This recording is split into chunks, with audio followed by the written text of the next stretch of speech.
Hi everyone, this is Dr. Raquel Butler from Integrated Veterinary Therapeutics. And Sophie Vandenberg from Equine Postulate. And we welcome you to the Equine Functional Posture Podcast, your ultimate source for insights into the influence of functional posture on biomechanics, health, and overall well-being of horses. Whether you're a seasoned equestrian, an equine professional, or simply a horse enthusiast, this podcast is designed to help you understand the critical aspects of functional posture. Tune in each week as we discuss practical tips, delve into expert interviews, and explore the latest research in the impact of functional posture on equine anatomy, physiology, movement, and more. Let's create a world where we empower our horses to be in a mental, emotional, and physical balance.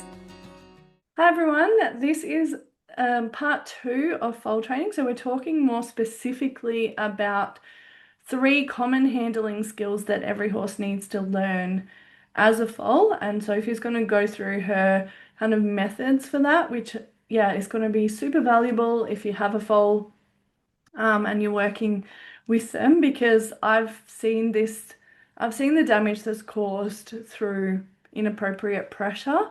And foals are just so plastic at that age. Like there's so much cartilage in their skull. The skull and the neck is so sensitive to pressure, and it can really change the way that head and neck grows, and has a massive influence on brain function, nervous system function, and behavior. So how are you going today, Sophie? I'm very good.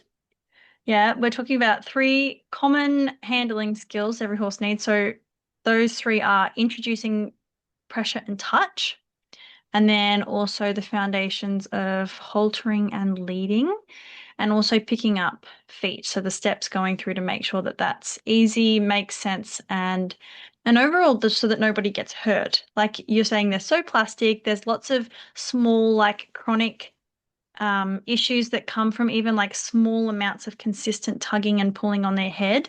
We've talked about just like how the skull is so undeveloped, and how easy it is to influence them, but even traumatic things. I really do believe that, like, I've seen so many instances where inappropriate um, inappropriate introduction of pressure, particularly like pulling forward to ask or train a horse or a foal to lead, coming forward, usually results in them going up, they flip over, and you really risk a lot of injuries, not preparing them well enough. I've been to places where foals have come in to have some vet work done for a very, very small injury, a small cut on their knee. And then they flip over and break their pelvis because they are not well prepared for the level of pressure they're going to experience being trucked, halted, led, doctored. So all of these things, you getting ahead of, all the negative stuff means that you both stay safe.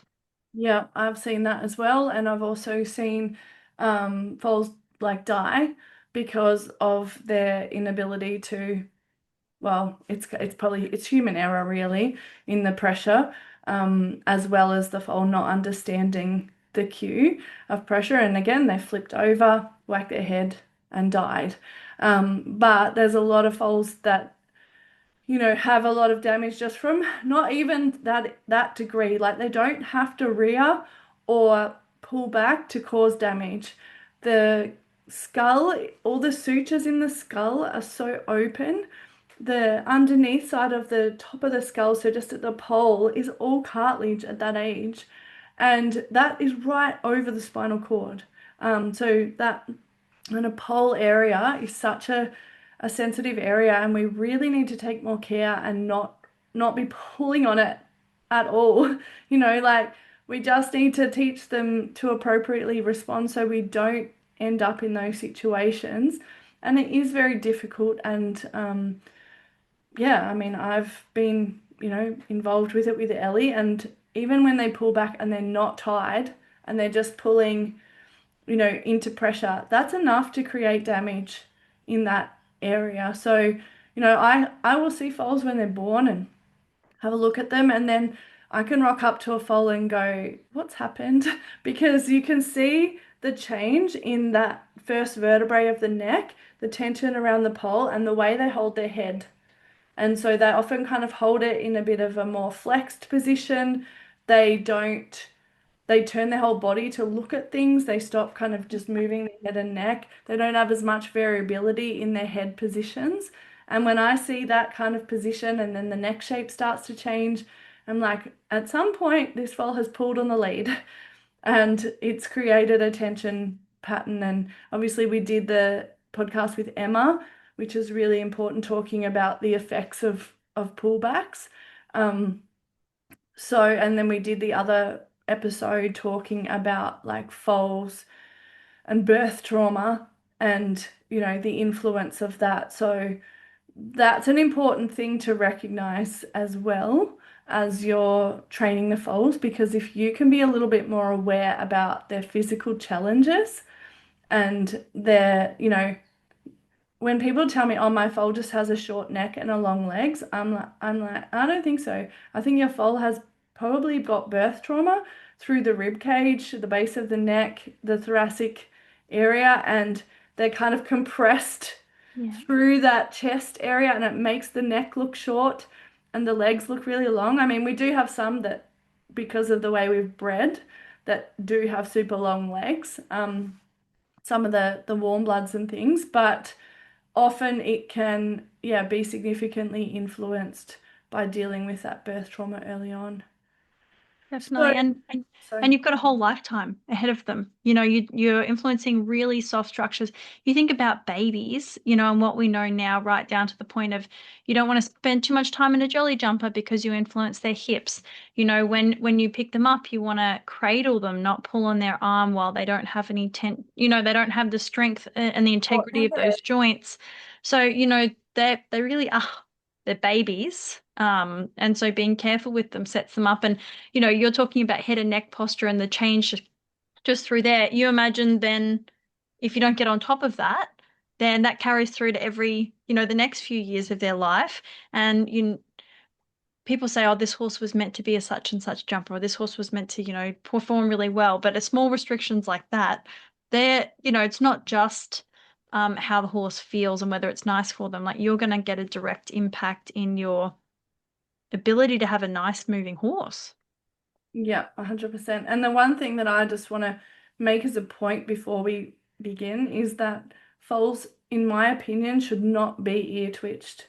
There are so many sensitive structures around that area that can be damaged because of it. There's so many other ways that we can hold foals. The more we can support their whole body and like hug them, teaching them to accept a thing like a foal control, which is a beautiful little contraption that connects their front and back end, and you can actually just pick the foal up like that. Everything is staying together in that situation. The foal actually feels more comfort in that. I can't recommend those um, pieces of equipment Yeah. enough, so that we do not have to use their head and their ears when they're little foals. And we should never be ear twitching any horse, in my opinion. There's so many other ways that we can work with training, and there's other ways of restraint, like neck twitches, even a nose twitch. It's much kinder than an ear twitch. When you see the anatomy in the area of the ear,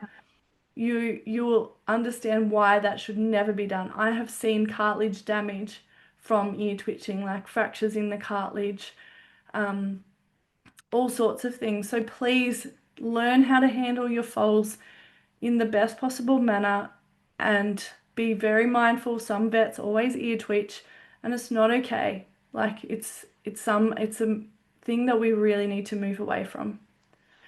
Yeah, So, definitely.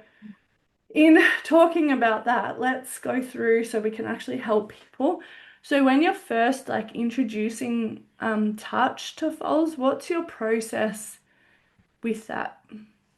So, um, probably just making sure that we're at the stage where you are ready for touch. So that would be making sure that you can bring your foal into a space. I'm assuming, like thinking that they're still with their mum at that point. If you come into, say, a stable, a round yard, or a small yard, or even a big yard, you want to be at the point where they're not running away from you when you're reasonably close to them, you know, within a handful of meters at least, even in a big space, and that they've been in that space a number of times before, and that they're willing to do things like look at you, to acknowledge you, that they've seen you as a person quite a few times. And so introducing touch, you know, there's two parts to it. So you've got one is proximity, and then you've got actual touching. And so I find that a lot of foals are very nervous about your body mass itself coming to be close to their body. But then once you touch them, it's really not a big deal to have the actual feeling and the sensation of you touching their body. And then others are the complete opposite. They're fine with you getting close and they kind of want to nuzzle you. But when it gets to them feeling you touching them, it's a big deal. And then for others, you know, it's neither or it's both. So just being aware that, you know, they're two different things, and sometimes it's being able to break down certain things into making sure you can do both. So an example for that would be if I'm getting to the point of touching the legs and somebody's, you know, I go to stroke my, you know, because a lot of foals will be okay with you touching their body, particularly because that's the itchiest part. So you can make friends pretty quickly using scratches, but when you go to touch their legs, they'll kind of go, oh, that feels funny.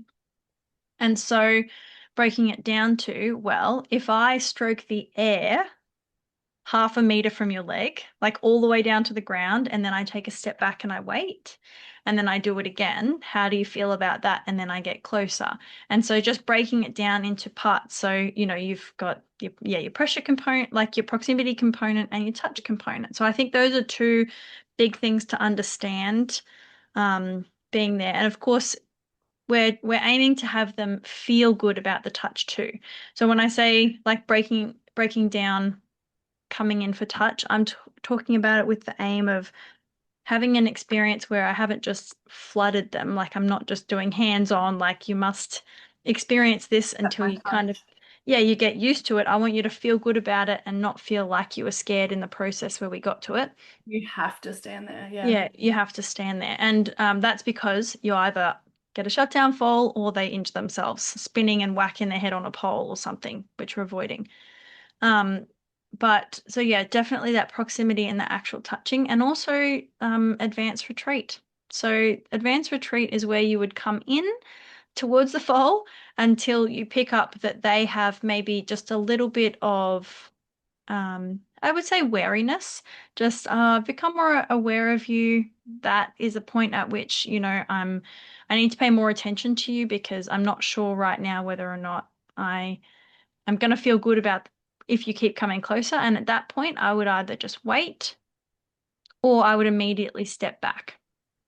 And so I'm judging that. In the last episode we talked about it. I'm judging it based on their eye and their face. And what happens is it's like a traffic light. Eventually, you'll just keep getting closer. So if I come into the orange zone and they're like, "Oh, I'm a bit unsure of you," then I would step back. All of a sudden, they get used to it, and you keep coming in. And then what I will nearly always do is just get to the point where I can hold my hand outstretched next to their face. So then I'll wait until they're, you know, they're willing to sniff my hand or they'll want to nibble Yeah. at my fingers a little bit. That's it. And then I'll hold my hand out to the point where I'm holding it maybe 30 centimeters away from their head out to the side, and I will allow them to touch me. And I just haven't really met anybody, as long as you give them the opportunity, that doesn't want to feel it. It's like um there's a funny scene in Pirates of the Caribbean where somebody's teasing somebody else about like, you want to know what it feels like. And that's what I always have in my head of like, they're just so like, oh my God, like there's a hand there. I want to Curiosity lean kind of becomes them. Yeah. 100%. They want to like, they want you to touch their face. And sometimes they'll touch me and then duck away. And then and I'll step back and they'll have always a big yawn. I'd be like, oh my God, that was huge. And they give me this really slow, soft blink. And often that one touch, if I step It's back and easy thought. and almost stop there for a few minutes, they'll stand there and they go into like a deep sleep space almost where they kind of like they'll head nod and they'll do this little soft blinking. Maybe they'll yawn. Sometimes they'll yawn like 10 times after that. And then it's like I've come over a hurdle. And then when I come back again, they'll lean into me hard. And then I can just stroke their neck. It's Yeah. like So you're taking that. looking for them to actually initiate the touch first, and Yes. then and almost giving you permission to proceed Yeah. with further touch. And I actually think that's really important for adult horses too. Like that's something I do in my treatments. Yeah. Sometimes I forget to do it when I've treated a horse a lot, but always Yeah. in initial treatment, I put my hand out and I see what response the horse gives, and I'm looking for that like recognition. And I think it was the other day I had a horse where I did that, and the horse turned away. And so I'm like, well, I'm not gonna touch you until you've given me some like Yeah. curiosity. And then I had the opposite happen where I walked into a paddock with a horse and they just came up and initiated touch like as soon as I hopped in the paddock, they're like, hey, I'm, whatever, nice to meet you kind of thing. So Yeah. yeah, I think that's so valuable. Like imagine being given that chance as a young being to initiate, something so big where you've never been touched by a human before, and you had control over that situation. Like Yeah. you were safe, you were comfortable, you controlled it, you initiated it, and then it was really pleasant and really nice, and the nervous system is like, whoa, that was so cool. And then Yeah. yeah, the rest of the touch becomes so positive then. And it's very deep. Like it seems to be quite a deep and it's so consistent. I was given permission, Yeah. I touched on my own terms, and wow, that was crazy. And especially if I really take a step back then, if and this has been a very, I mean, I'm talking from experience of dealing with hundreds of foals. So I've done all sorts of things, like everything you can think of in terms of like, I'm going to try this, I'm going to stay here for longer, I'm going to do more repeats of this, I'm going to see. Hysteria. So, Yeah. I've done lots of things, and I just find that, I've also stayed around for longer. I've been like, oh, I touched you once, I want to touch you again, I want to touch you again, and I don't get deep, as deeper, Recognition. yeah, real transformation as when I take a step back and let them kind of, it feels like a full revolution of like, I was a bit stressed, I've come through that, I had some curiosity, I've gone into a very deep rest, and now I've come back to this state and I'm ready to try again and coming in and Yeah, also the face is, the probably the most um innervated area of the body as yeah, well. So like there's so many nerves that are in the face. So there's a lot of feedback happening. Like that's how they feel everything. That's their whole sensory system is in their face.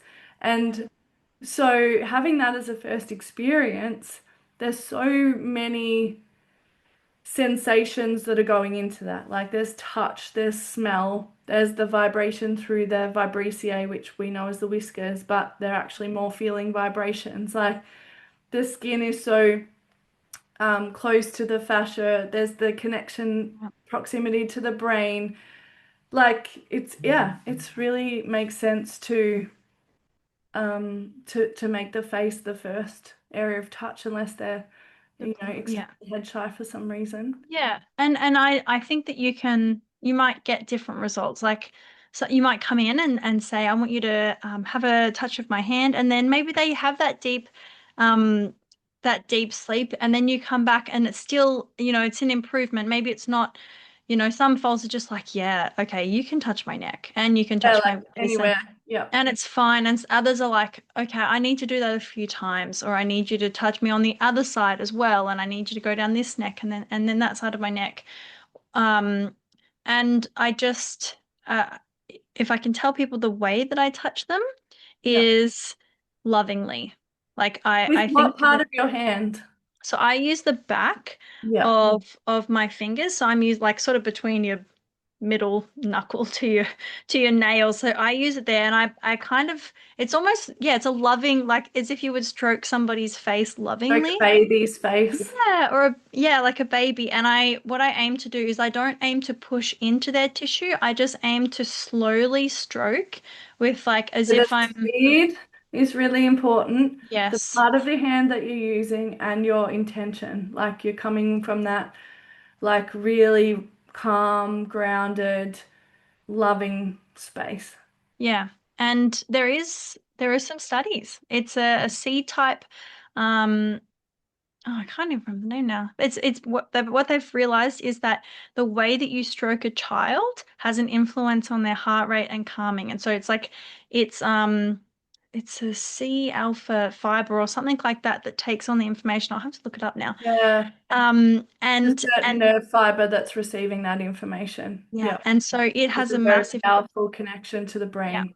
Yeah. to bringing you down into a calm and restful space. And so I will do that from their cheek, like sort of below the eye down towards the base. And I do this now a lot with a lot of adult horses. And they always go, "Oh, gee, that felt nice." Yeah, I mean, like if someone I- touches you, unless you really don't like being touched on the face, but I've noticed it. I remember one of my nieces, like she really loved my sister would do like that really soft touch on her face, and like you could just see her whole system go, ah. yeah, that felt so calming and grounding. Yeah, So I think that's very valuable. And I also do it down the side of their neck. So once I can kind of reach or with the past back of your hand.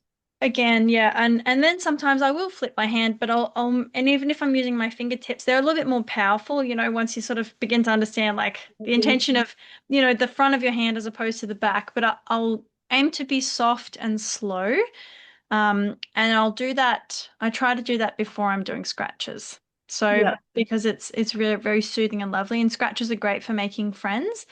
And every now and then I'll find quite a cranky foal who doesn't, they just really need to have a positive experience, and I'll do some scratches. But then I always make sure I come back so that they've really felt a soft, loving touch. So Hmm. that's how I would introduce pressure and touch for them. And then I would continue to use that process of maybe getting closer with my body mass, but reading their face to take a step back. And maybe then we would rearrange so they can take a few steps and we'll find a new space. And then I would come in again and say, like, what happens if I go a bit further down and touch along your back or just down to, on the side of your shoulder? And so I would stay in the safe zones, like across the back, shoulder, and neck for a little while before you try and go down any legs or down the back leg, because um, yeah, just building on the easy stuff first is really important. Yeah, and just constantly being aware of their responses, and reactions and all the facial expressions and like always they always have the option to move away, right? Yeah, definitely. So then moving on from there, what's your next step from there? So for me, that's haltering and leading. So particularly, um, yeah, introducing them to the halter. So for me, that's What giving kind of them. halter? So definitely halters that don't have knots in them. So the knots that you see on a rope halter, they sit right over the facial nerves, and there's usually also the ones that they dig into the TMJ as well. Like they always sit in an awkward spot. Right That's over it. just Yeah. yeah. So the TMJ is just sort of below in front of the ear, and where that strap comes over, across the pole and then back down to tie up. When you've got those big knots, they just push in and they feel nasty, and I don't think they're very And we're comfortable. not aiming to get the horse to respond from pain. You're aiming to get the horse to understand the feel and Yes. different responses to pressure. So we're not trying to create pressure with pain. Yeah. Just And I have gone into um a, like a stock shop or a place to get what do you call it? Not, it wasn't like Horseland or something. It was another place where I was looking for a foal halter, and there was either the hard Shetland. to find good foal It's halters. hard to find Yeah. good ones, and I said, "Oh." do you have any foal halters? And she showed me. I said, oh, thanks, but I really need ones without knots. And she was like, oh, that's weird. Like we always get requested that people want the ones with 3 knots in the nose band for teaching them to lead. So, there's an idea that you need more pressure or, something more to drive them to be motivated to move, but I think you actually need less because it offers more clarity. So I personally use a rope halter that's spliced. So there's no knots because the rope travels through one another. And so it's a lightweight, soft braid. So I don't think that You've got very, to be super careful with those if they pull back because it will yes, do a lot of damage in the pole in area that area. and And pull back I because think it's that such a pinpoint. So you want that area area to be as flat as possible. as flat as possible. And Soft. also, yeah, the thin braid, like the very thin one, isn't ideal for foals because it hurts more. You want to have a thick braid, like a wide one. And then the other one that I use is like a web halter. And I know a lot of people don't like those for teaching, but I think that when you're going slow, it really doesn't matter. I haven't seen any difference, in either of them, really. More I about the clarity and consistency of how you're teaching them. 100%. 100%. So yeah, a web halter. I would try and use one that fits reasonably well. So nothing that's like so if they're too loose then they kind of fall off the nose, and if they're too tight, I think they're restrictive and that they're very frustrating to have on. Yeah, and so you just want to make sure, it's not butting into the back of the ears, etc. So yeah, flat halter or making sure if you're using a rope one that you'd spliced, I would absolutely avoid using anything with knots in it and try aiming for, yeah, a big, soft braid if you're going to use a rope halter Yeah. for sure. Um, just as a start, a couple of things I'll never do is I'll never let a foal drag a lead around, and I wouldn't hard tie. A lot of people use that method because they think that it allows them and gives them space to just work it out themselves, that when they take a step forward, Yeah. that that's when the pressure goes away, and also when they step on the lead that you put your head down. But what I dislike, one is that you've just risked the horse putting all of their weight into it, and they do, like they just all do, because they don't understand and they're scared and they want to get away from, even if you think that they're not scared, they're at least very annoyed and frustrated, and they're going to problem solve and will do anything that they can to try and rip backwards. And when they plant their feet and pull backwards, you've got hundreds and hundreds of kilos ripping through that soft little skull that's still largely cartilaginous with tiny when you look at a foal that's under dissection, the little muscle structures and their tiny little Yeah, tendons they're on top, they're so tiny. they're so fine, like and the continuity of the muscles, like I've dissected some foals and they're everything is so continuous, way more in the foal than the adult horse. And the muscles are so soft. Like they're like butter. Like they're so all the connections are so soft. Yeah, Everything is so connected. And then you've got the bones, which are also super soft and super cartilaginous. And especially in the skull, like in the back of the skull, you're looking at least 2 years of age before the bone develops in the pole area of the skull. And so yeah, like just we need to like they're very elastic and they're very plastic and they can do a lot of variations in movement and they're establishing heaps of movement pathways, but we definitely don't need to add tension and brace into that from that age because we're just setting up neural pathways that will be super strong because they've developed in this critical learning period. definitely. And for anyone who doesn't know, the horse's skull is made up of all of these plates of bone, and so they fuse to, well, they sit together, they fit together with these kind of crisscross suture lines, and there's a lot of pieces in the skull, like including like um the sphenoid space even is one very important part in their that sits sort of just below their brain. And there's a lot of muscular connections from the neck into the backside of that sphenoid. If you've got them pulling back really hard, those structures on the underside of the brain that are not fully developed, they're still cartilaginous, they're under a huge amount of pressure. And so you just want to negate all of that by teaching the cues with a rope in your hand and never tying them up or leaving them on the lead, yeah, putting them out to drag a lead around. It's very dangerous. Yeah, definitely. So, then how do you kind of break that down from there? So So you've got breaking, things that yeah. people don't do, but then how do they now introduce it? So if you once the horse is okay with sniffing, playing with the halter, I think it's very important to put the halter on nicely. So for me, that looks like a staged increase in how close I am to actually getting the halter on. So that's, can I put my arms around your neck? Can I bring the halter up to your face? So I'll often use a little bit of positive conditioning. So if I can get the halter sort of around near their nose, I'll give them a little scratch on the neck How are you and take actually it away. holding the halter? Because, I think there's a lot of people, and I know this was a thing at the Mhm. uni of like how to put a halter on, and it's not a way that I did it, but it's a really, really beneficial way. So how are you actually holding the halter when you present it to the foal? So, oh, it's different parts. Now I'm thinking about her. So when I Well, first, like, because lots of people put the nose in hmm first and then flick the headpiece over the top. And okay, so, yeah, how are you, when you go to do up a halter on a foal, yeah. How am how I is doing? that process? Because, yeah, Yeah. I see most people do it that way, but now I do it a different way.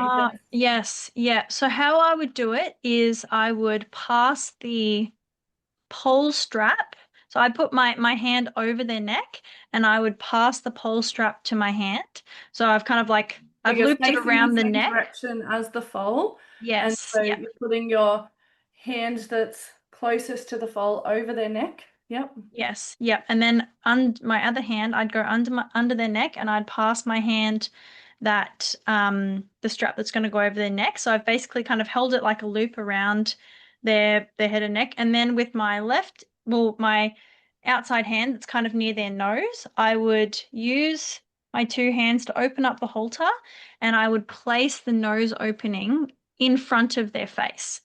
And Yep. so what I will do is I will one, I think that you need to be able to get to every stage before you actually decide that yes, I'm going to do up the halter. I don't think that rushing this part is ever really going to do you any favors, and so you want to have every step up to the halter on part to be really good. So I'd make sure that I'm using my read the horse, advance, retreat, take away, and it's pressure release at that stage. So when I put my hands around and then you kind of stand still and nice, I take my hands away. And that you have to sort of be a little bit sensitive to your time there, and I wouldn't ask for too much. So it's 1 second of, oh, you sniff the halter, I take my hands away, I drop away. I come back in. If you pop your nose even a little way in the halter, I'll give you a scratch for 1 second. I take it off. I put it on, I scratch you, I take it off. And so that's without doing it up. And so the rule I run by is the moment that I think I can do the halter up, I do Yep. one more repeat. Yep. I take it off because yeah, I just think or erring on the side of caution. I'd always take it off and then I would take a break. So I would step back for about a minute and a half or 2 minutes until they've had a yawn, blinked. So I'm constantly looking for a soft blink too.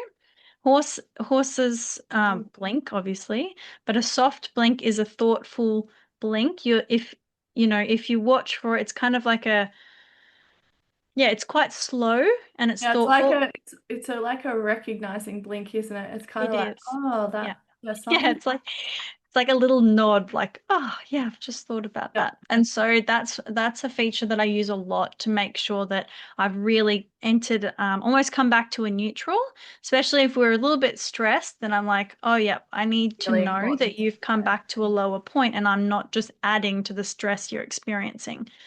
So then I would come back, I would put it on, and then I would not latch it. I would tie up the halter and then I would take a step back. And when it comes to the halter, I think that you need 2 days before you try and teach them anything with the halter on. Because in the beginning, there is no way They that they just can learn just, to accept the feel yep, of it. yep. They learn that it comes on and off, nothing Mhm. happens, and it's quite a positive experience for them. Absolutely. And it needs to be neutral if you want to use it. And if when you think about the halter, like as you pull it one way, you get a little bit of pressure on that Yeah, there's a side. lot of different pressures. Yeah. There's so many different things, and you can't distinguish between that if you're just kind of on fire with sensation on your head. Like it's impossible. So 2 days of just wearing it, um, And and putting it on and off I'm in putting those. it on and off, yes, before you're even going to use it to do anything. And then once I have that, what I will do is I'll use a combined rope around the neck. So I will take the an end of a lead rope. I have a very long rope attached to my halter, so Yeah, I I use like them long too. rope. But sometimes people find that, if you just don't have one or you need two, that a soft rope that goes around the neck in a loop, and so then what I'll do is I use a form of vibration. So I learnt this from Sinead um, McCann. She does Tellington Touch Clinics in Canberra. I learnt this from her. So this is a Tellington thing. I know that a lot of people do it, but basically you would stroke your hand along a rope until you catch the horse's attention and they lean towards you. And so I would condition a turn or a weight shift going to the left and going to the right. So you're not taking up the rope and putting pressure until they release. No. Your pressure is like a gentle stroking vibration of the rope until you get a response. Until I get a result. And So I you don't get a even cl yes. very And loving it's touch of the rope. It's not yeah, a I'm going to put pressure on and wait till you release. No. nothing. And I don't even close my hand. Like I'm basically Yeah, I just think pulling that's my hand. important. That keeps the I'm brace out of your yeah. body. Yeah, I'm basically stroking an open hand on the underside of the ropes. So there's one coming from their head and their halter, and then one coming from a loop around their neck, and I would gently just s- gesture with the rope in a direction, and they will always turn to that. And so it's one way and then the other way. And so I do a maximum of 3 repeats of something in the first time that I teach it. So I would ask them one way, take a moment, maybe like at either I used to take 5 to 10 seconds or a slow blink. That's how long I would take, and then I would ask again. And then I would do it one more time. So that would be 3 in one direction, 3 in the other direction. And so what happens is that becomes quite an automatic way of it becomes pressure and release. And so what happens is then you can graduate to I'm going to take the rope off the neck and then I'm just going to use the halter. The reason I love the neck rope is that a lot of foals will toss their head. They do a lot of head tossing and things like that. And what When they happens first is feel a soft pressure. a soft pressure, especially on the neck, it really negates a lot of that tossing. Yeah, And they're also, not getting the yeah, halter association either. 100%. And the other thing that sometimes pops up is sometimes you'll have foals who really do then give you a reaction to the halter. Like they want to pull their head away and toss away. And I think I see that in a lot of older horses is that they've into this habit where they're so used to somebody pulling on the rope that they will reef it out of your hands, and the release comes for them after they've reefed it out of your hands, even when you're soft. And it's a very hard habit to break.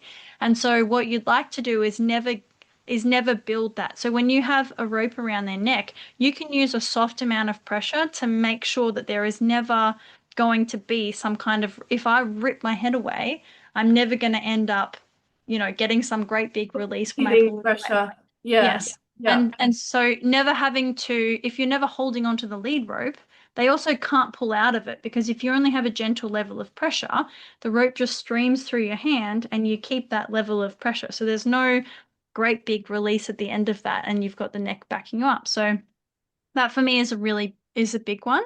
It's And then something that you have to learn. It's something that Mhm. I've had to learn because my automatic reactions are often to like grab.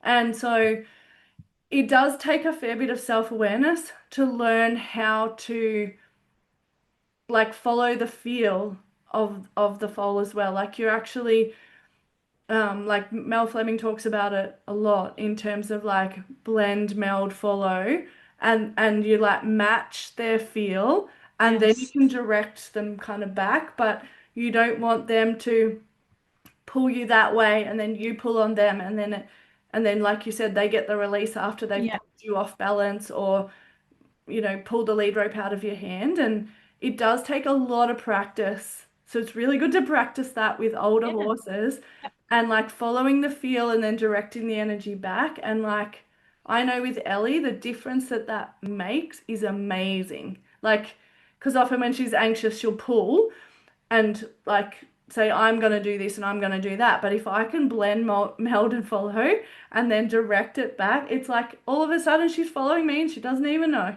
Like Yeah. she's like, oh, I want to follow that feel. It feels so nice. Yeah. And oh, I cannot explain how important that is. To Yeah. foals, it's Yeah. like a million times more important, but even with Yeah. adult horses. Yeah, and it feels good. And I just think it's worth saying too. It's not like I know we're pointing out that it flows on how you handle them, but I think it's always great to do this in the beginning, particularly for safety, physical reasons, etc. But I think you can have this and achieve this with older horses. And every time Yeah. I go and implement it, the feel that I get, and sometimes I'm dealing with lots of mares some of them are hard to lead or hard to catch.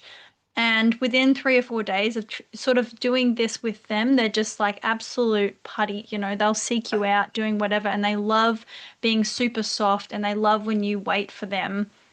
So I think you can use this at any time and any place because it just feels nice. And Think you can all all, of these steps that we're talking yeah, about, like we're talking about it in relation to foals, but it can really change a relationship with an yeah, older horse as well if you come in with this level of awareness and intention and um, communication. Like it creates a different conversation with the horse when you come in yeah, with this kind of thought process about like, can I touch you? Do you like this touch? How can yeah. I be more loving, more connected, more aware of you? Yeah, and I think that is something that I've found when it comes to asking them to, obviously that's leading to the side, you're going left and you're going right. When it comes to asking the horse to come forward, I think that seems to be like a big sticking point for a lot. Like it feels like a big deal in a lot of places. And so what a lot of people do is they'll drive. So that includes maybe you have a halter on the foal and you have the lead coming to you, and then you would direct something, whether it's a flag or a stick or Yeah. something, towards their hind end, or you would tap them on the side and get them to step forward. And I do believe that, creating a cue sometimes for coming forward, like that's really important for times, when you really have to do something like, I need you to load on the float, or having something to back you up. But this very initial part, I've had the best results with not using anything that draws their attention away from thinking forward. So if you Yeah. watch a horse's eyeball, when you bring a flag to their haunches, They're they sitting back there. look at the haunches as you're trying to get them to go forward. So they're And not, their nervous system is not recognizing that actually the forward cue also comes from the front.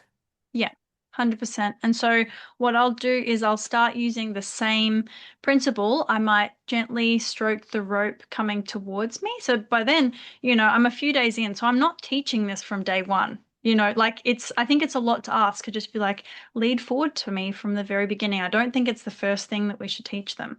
Yeah. And so, like, I want you to come forward to me. I will often just pique their attention and I don't expect them to take a step forward. I just want them to look at me. I want them to flick an ear in my direction. I might scratch the ground with my foot or rub my hand on my shirt. And when they look at me, I'll release. And so if I continue to do that, they just they just walk towards you. So you'd pick up a feel, So catch they're, their they've got the feel, you've got a hmm feel on the yeah, lead rope, but like the actual initiation of the walk forward is by their own choice. is by their So own they happen choice. to step forward and then over a couple of times they'll make the association with the vibration on the lead rope. But Yeah, it's not a pressure again. The same with when you had it around the neck.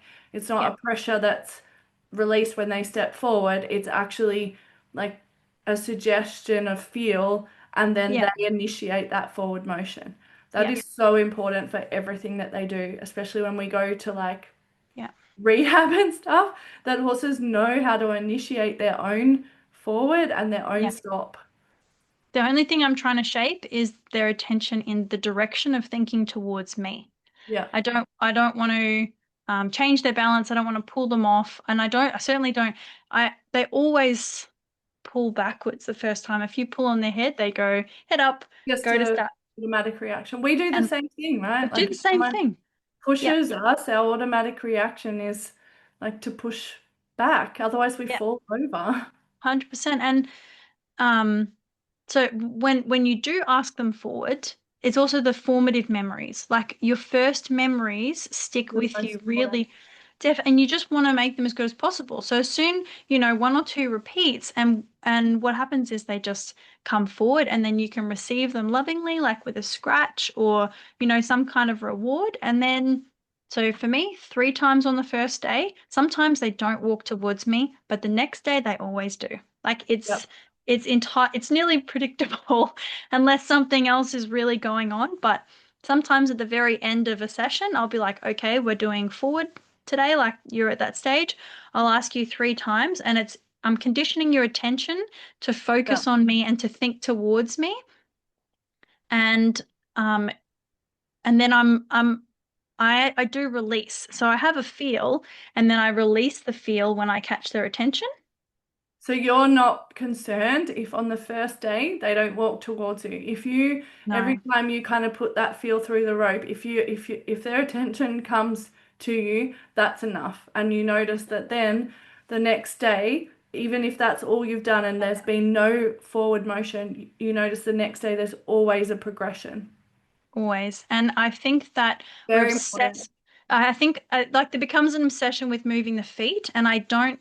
You don't For need the to move your first feet. time, you don't need to the first times because if you broke a behavior down into all of its parts, like if you were really, because the idea is you're shaping towards a behavior. Like you don't get piaffe the first time that you teach piaffe. You shape towards it. If you really want to shape softly towards leading forward, like the very That's first the step first is step. what direction are you even thinking in? And I would rather have the thinking anyway, because I think half the time you can kind of drag a horse around and they've got their head pointing off in the other direction, but they're not with you. They don't want to, like, Thinking is probably the most important thing you can get, actually I more think, important than the forward step. yeah, Yeah. Because exactly. then And thinking connected to the forward step, so if you got that thinking first and then it's connected to that forward step, that's a thinking horse that's connected to its brain and its body and you and its environment, yeah, as opposed to a horse that, yeah, just happened to step forward when you initiated pressure and but there's no like deep connection within their neural pathways. yeah, yeah. So I think yeah, really valuable and it's just slow enough that I've never had an injury. I've never had anybody go over backwards. I've never had And that's even anyone. after your handling process, Yeah, like down the track when they're being handled by yeah, somebody else, because you've been able to follow these foals through now for a few years. yeah, And so you also know how their handling has been down the track, which gives yes. you confidence in like your Yeah, method. yeah, and it's Development. yeah, it's been effective in lots of different places with lots of different breeds. I mean, thoroughbreds, quarter horses, stock horses, all sorts. And what happens is there is always that concern, and I thought this in the beginning when I was trying new things, thinking like I want it to get softer, I want it to get softer and quieter and kinder. The idea that um if you don't use that pressure, what happens when they really do decide, I want to go backwards? But what I've found is that you always do, a few days later, they'll be like, I don't want to lead towards you. I want to go to my friends. And so what happens is all I have to do is just, hey, don't forget, like, keep your attention on me is to either get the attention back and I don't have to pull on the lead. I just let it stream through my hand and maintain the feel. Let There's them, no yeah. pulling, so it's not a pressure. Because where the benefit of having a longer lead is really useful Yes. because Yeah. it allows you to follow that feel better than getting to the end of a lead rope and then having to do something, otherwise you're going to lose them. Yeah. So that in itself, it means that there isn't a release of pullback. Like Yep. they So just able to kind of maintain that feel yeah, until they yeah, come back to you. until And they come back. I find the exact same thing with older horses. Like Yeah. it's this doesn't just apply to the foals. If you can apply the same principle to older horses, Yeah. like you can, yeah, that's why I really love having a longer lead rope so that if they do happen to get a fright and the lead rope slip through your hands, you've still got that feel and they Yeah, can always come back to you. that's it. They do come back to you. So my other part to yeah, haltering and leading as a foundation is that just understanding you do need to go through the steps. They And that the are steps may take multiple days. You're not achieving all of this in one session. no, and everything is unconditioned. So I think what happens is, a foal will say, "Oh, I need to just go and sniff the grass." But instead of me being able, this is in the very, early days, I can't just be like, "No, come back," because they don't know any of the cues for no come back, like an older horse does. So you need to be able to go with them to keep everything neutral. And if you're not asking for a cue, you need to move with them and allow them to do things because they're not used to being They don't know the um rules. they're not used to being told what to do. Like older horses, it's actually I think we forget how incredible it is that I dictate where you move when you move. And these guys are still very free, and I think that they should be for the most part. We shouldn't do more with them than we need. We need to set them up well, but not do more with them than what we have to. But they are unconditioned. And so that means that we really do need to go through the steps. Walking beside them is different to walking backwards and having them come towards you. Turning to the left is different to turning to the right. Backing up is different to standing still. So all of this stuff, you really do have to go through all of the steps, I would say. And the important parts there is no matter whether you're walking forward, walking, turning left, turning right, going backwards, you have to be so mindful of your feel and then the way Yeah, you're asking that it's not a pressure waiting for a release, it's more a suggestion and letting them feel the pressure, feel the ask yeah, and respond to it, as opposed to feeling like I have to respond, there's no other option here. yeah, yeah, Cool. So then this is going to be a little bit of a long one, but I think it's important to yeah, kind of complete it with picking up the legs. So, your next step after you've halted and taught them to lead is picking up the legs. So, what yeah. is your sequence for that? You It have a would be halter and lead rope on when you're doing this. I do. I do. So that's another thing. I think that being able to lead is important before you go to pick up the feet because there are going to be moments that you want to influence their balance, and being able to lead them means that you have the power to do so. So if you're falling forward, you can suggest, "Hey, Help them. you should shift your weight to the back feet to help yourself while I'm holding your front leg." And if you can do that with a lead, and then what you can do is you can actually like give them the release from any kind of suggestion you've given with your lead rope when they rebalance and put the front leg down. Give them So that that's opportunity to feel that, yeah, you have definitely, a yeah, lot more ability to help them. to definitely, yeah. And so I would go back to what we said in the first one, pressure and touch, proximity versus actual touching is very important for the legs.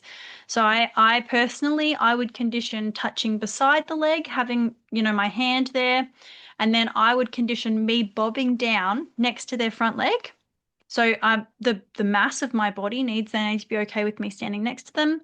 I would have conditioned them to holding their head straight. So I would um, be able to put my hand, say, on their shoulder, and I would have conditioned them to stand still when my hand is on there, and then I would take it away when they're not. Yeah. Um, and I would have been able to touch them all over. So that includes under the tummy and stifle, all the way down the back legs, to be okay. So that for me includes just what we're talking about, going through all the processes. How do you feel about this? I take a step back, I come in closer, I go another inch down the leg, I stroke the leg softly. I'd also want to be able Always to, observing for stress and signs of tension and putting absolutely. the face Yeah. and yeah. Definitely. And so I would say that at this point, you're probably at the stage two that you're sometimes distinguishing between, is my foal scared or is my foal problem solving and trying to get my hand off their leg? So at that stage, you just go back to something easier. If the foal doesn't hate having your hand on their back, I would put the hand on for a few seconds and condition them to stand still before I take my hand away. When it comes to their leg, because they already have that skill and that pathway, they'll automatically start to do it. So you've got Like a solution. connecting, you touching them to standing Yeah. still.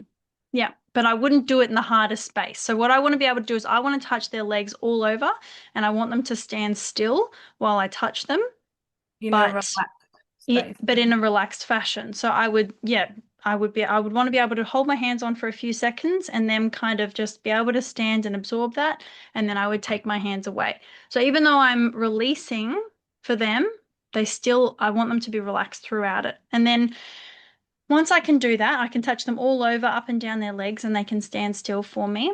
I want to decide where my cue for up is going to be. Oh, and just as a side note, the reason that you want to be able to touch their legs all over is because um, if you want to doctor their leg, if you want to bend down and inspect their hoof, if you want to put a bandage on because there's been an injury, they need to be able to plant their feet and have you assess and have a look at what's going on. And that's why I like to have one spot to pick up the hoof from. So for me, that's squeezing the back of the fetlock and maybe like a very mild sort of twisting motion, not hard, but just sort of pulling the skin a little bit to say, I want you to pick the foot up. And that's the only place I will ask for that because the rest of the leg should, Not getting a reflex action to pick the foot up because some people will squeeze the yeah, chest out or the yeah, tendons, which actually creates either a pain or a reflex response. But yeah, you're not looking for that to be a reflex or a pain. You're actually just looking for them to recognize it as more of a yeah. cue. Yeah, it's a real cue and so it's clear and a lot of people love when they just sort of point or gesture at their horse's leg and they pick their foot up. I find that really annoying Yes, because it's hard to yeah, then examine the horse's leg, it is like for other things when you want them to stay weight bearing. And there, like you definitely. said, there are times where you want to bandage or Yeah, do things to the leg where you actually don't want them to pick up their leg. definitely. So that's huge for me. So yeah, definitely deciding where your cue is going to be. I think that's the best spot for it. That's where I like to do on the back of the fetlock. And so what I would do is I would just cup that space and I would use a bit of pressure. Once again, if you don't pick up your foot, I don't mind. So my first attempt, I would not even expect you to lift it up, but you felt okay with me putting Feel a that bit of pressure. awareness. Yeah, Yeah. bit of awareness. Sometimes you'll get a weight shift onto that foot, and so it just doesn't matter. You don't need them to lift it up. And then I would step back. I would give them a small stroke. I'd say, hey, no worries, like whatever. And then I would come back in. And after my slow blink, I'd come back in and I would ask again. And I would be looking for within that, I'd only do it 3 times the first day, just looking for them to weight shift to the other leg. And so for me, it's all about balance when you get to picking up the feet. If you're picking up a front foot, you want the opposite hind to make sure that it steps back and that they catch themselves. So you want to be Aware mindful of balance. what do your other feet look like? Am I really It's a being really fair? novel thing for them to do. Okay, like Hmm. they walk and they, Yep. have different number of legs on the ground at different times, but they don't just stand with their front leg up. Like it's a very novel experience for them to stand with that leg up and then for it to be held. Like it's a very vulnerable position for a horse to be in because, they don't have the same degree of safety and ability to run away from danger in that moment. No, and it's not really fair to ask them, hey, can you just pick up your foot at random because you're not really prepared for it and you're not well set up. So if I can look and say, what do your other 3 feet look like? Are they in a How stable can I help position? you? Yeah. Yeah, to hold yourself up. And so then, once I do lift it up, what do you have balance on the other 3? And so the other thing with leading is that you can say, you can create a sequence. If I pick this up, I can also ask you to catch your balance and then I'll put your foot down, and it becomes a release after the sequence of I catch my own balance. So you're encouraging them to think about how stable they feel. And when that happens, you're less likely to get them pulling their leg away because they're not kind of like wibbly spaghetti pieces. And they really do look like spaghetti sometimes. Like they're just kind of, they'll lean in a funny direction and do all sorts of stuff. So making them think about their own balance is really important. And so It's I'll so do, yeah. I have seen so many adult horses who don't know how to do that. Yeah, So like they get their legs picked up for the trimmer or the farrier and they don't correct their own balance.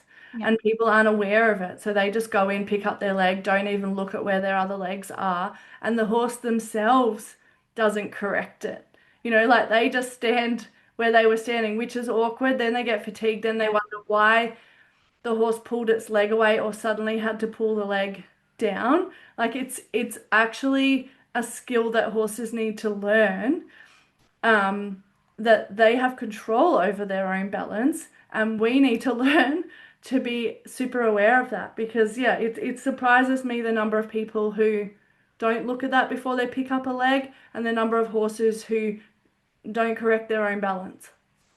definitely. And it makes all the difference. So once you come to the back leg and you ask them to pick up the back leg, it's the same thing again.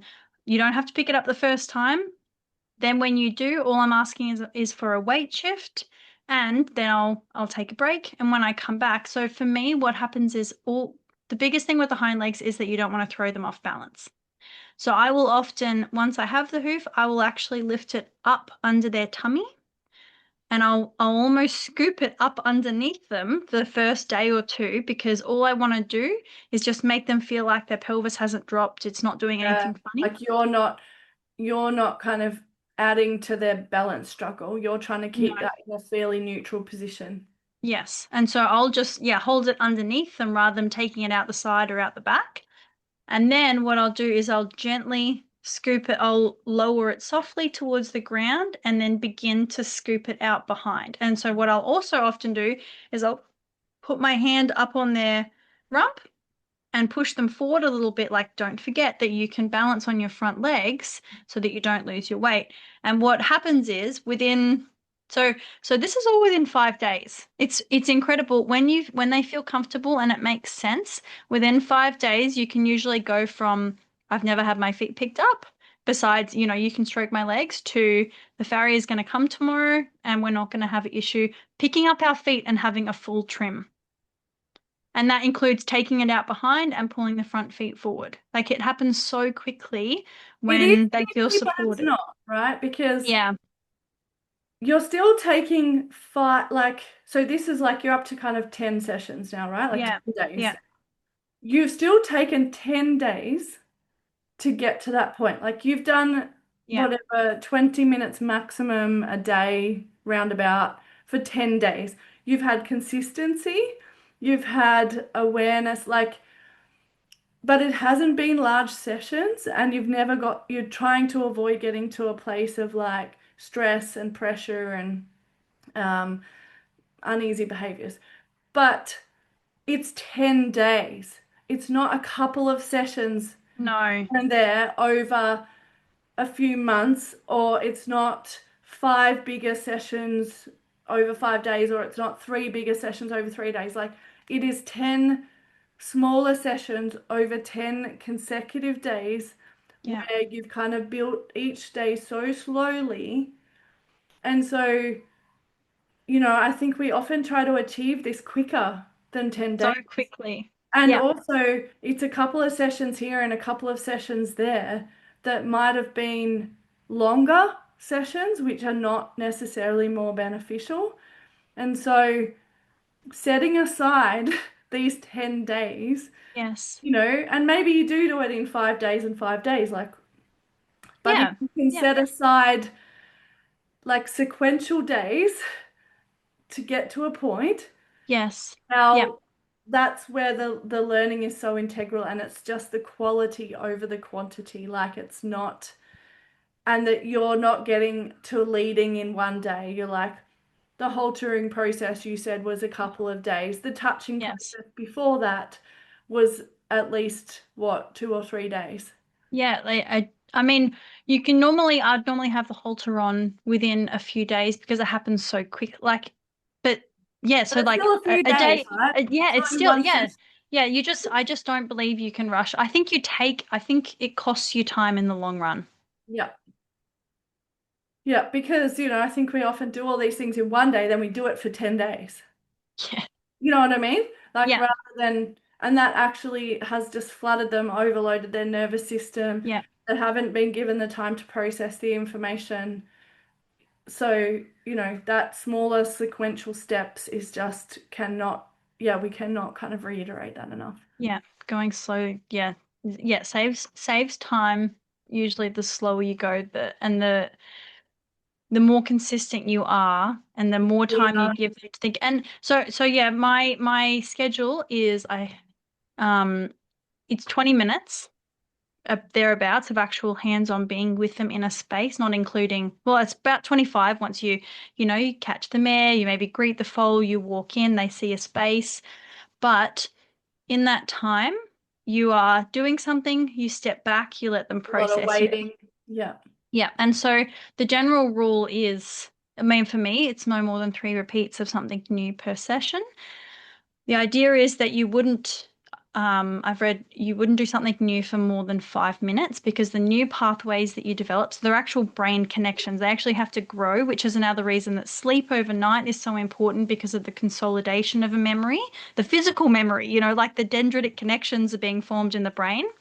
But when you have new memories, they don't have the longer and more solid memories have a better supply of oxygen and glucose in your brain. The newer ones don't even have that vascularization to those exact neural pathways.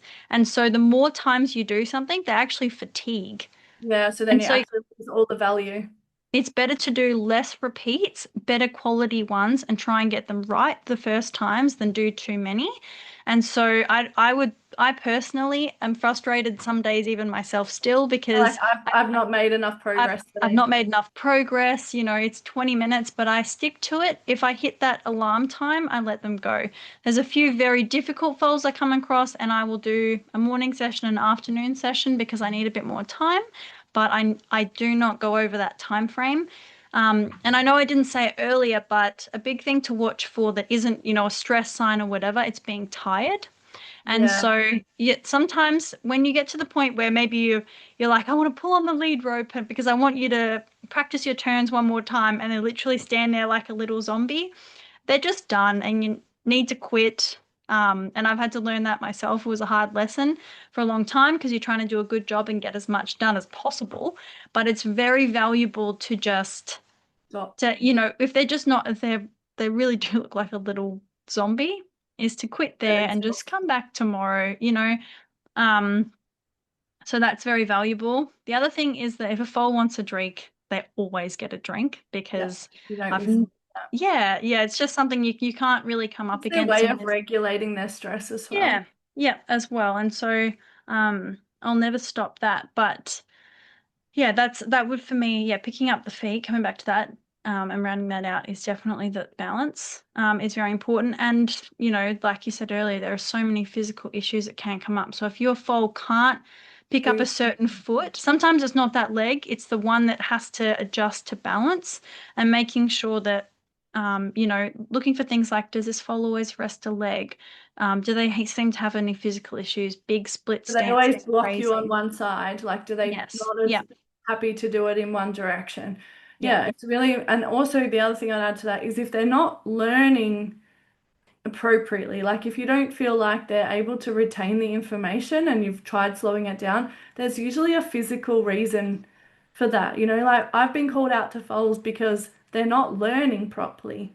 Not necessarily that there was the physical stuff wasn't as obvious to the owner, but they're just not learning. I've repeated the same thing every day and they just still don't Yeah. get it.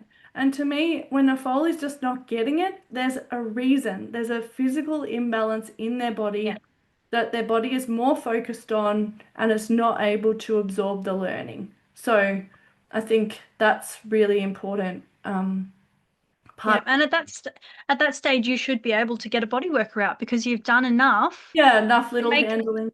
Yeah, them safe and to make yourself safe and to make the body worker. And it's, I still think it's our responsibility to make sure that the people we're asking to provide us with services for our horses, our farrier, our body worker, our vet, they deserve to be safe too.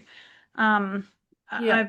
yeah, I think that's our responsibility. And of course, there's the hard question of pushy foals Mm. because often we have interactions where we're My frustrated. files are a little bit bold. Yeah, very. And the idea of, like a young colt or like a cranky filly, sometimes they're very, very pushy, especially for scratches. And so I think a few things to consider are one, your management, because it's hard to have one foal. Um, they want so much engagement and curiosity, which works to our benefit most of the time, doing this kind of work. But then if you have a foal that maybe is not in a space where they're getting enough movement, stimulation, or play with friends, it's inevitable that they're going to come and seek it out from you. And so if you're experiencing biting, pushing, them diving into you, sometimes they'll hunt you from behind. Mm. They'll come diving in, particularly those colts, like they come in from behind, they'll try and bite you on the back or the Might neck jump on or you. rear on you. Yep, really, really dangerous behaviors. And you want to set a line in the sand about that isn't acceptable for me. Like you can play with your friends like that and they can correct you how they want. For me, that's not okay. And of course, you always want to do that in a way that it doesn't scare them, it doesn't hurt them, but um, but that you are being consistent about how you're going to discourage that behavior. So I think that starting from the beginning, it's really important. It's always wonderful to have foals, but I do think there's that often we have the propensity to over reward them with scratches, which is really hard because like most, I must say I love you to the foals at least 50 times a day because I really do. Um, and I would love to stand there and scratch them all the time, but it does lead to those behaviors. So I think that often if we can just make it so that the most interesting or the best thing that we offer them is our presence or bringing new and interesting things to look at. So like, here's something interesting to look at. Every now and then I'll find a very, very stimulation driven foal and I will offer them a piece of herb, a little crinkle of a wrapper, smell my cracker, like here's what my lunch tuna can smells like. I'll give you this and this and this. And it's almost like they've had their fill and they Yeah, will walk away rather than just continue to ask for a scratch. And so I would reserve scratches, if you think that could be an issue for your foal, just for training sessions. And possibly there's every now and then I meet a foal who has had so many scratches, I can't use it for rewards anymore yeah. because they just lose their mind and it's the It's only kind of kind of. like, the same thing that can happen with treats and carrots. Yeah. Yeah. So I do think in moderation it's okay. If another thing that you can do is scratch them on the other side of their wither. So just if you scratch them over there, they're less likely to move into you. And if they ever do move into you, then I would stop scratching and walk Yeah, away. yeah, And I also, it's a little bit of in the very early stages when I scratch them, when they turn to scratch at me, I stop. And then I'll say like, oh, I might even gently just push yeah. the head Like away and be that's like, not. that's not for me. When you put your head straight, like when it's straight in front of you, I'll scratch you. And if you turn to scratch me again, I'll stop. And so I just condition out of, I don't want you to do that back to me. I don't want any mouth on me or nibbling behavior. So I think that being a consistent boundary often gets ahead of most of that pushiness. But if you do end up with that, then being able to send them away when they come in very boldly in a way that's safe for you, or if you've got someone too bold, I've worked with one person and she did carry a flag with her in the paddock for a little bit to say like, you can't This get is my that close to boundary. me. Yeah, and Yeah. she didn't, you don't, it's not chasing after them. It's not even smacking them. It's just, you It's can't got get this. really nothing to do with them. It's like you're just keeping Yeah, your own safe boundary and they're not to yeah, coming. Yeah. yeah. I like the boundary saying like, my boundary is where I end and you begin. Yeah. So this is just my space. It's the only thing that I will defend. But I'd love you to just hang out with me. So, um, yeah, I hope that's being useful for everybody.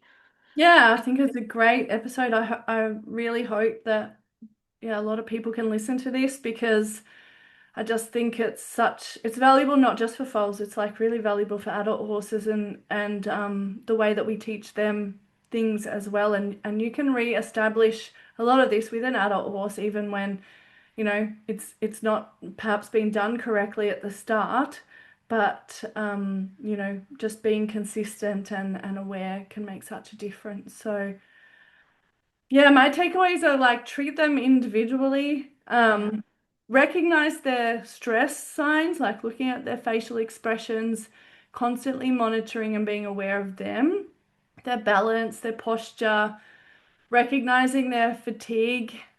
You can never break it down into enough pieces and take it slow as it needs. Like, quality over quantity will win out every day. And like you said, you've had days where you're like, shit, I really don't feel yeah, like I've done enough today.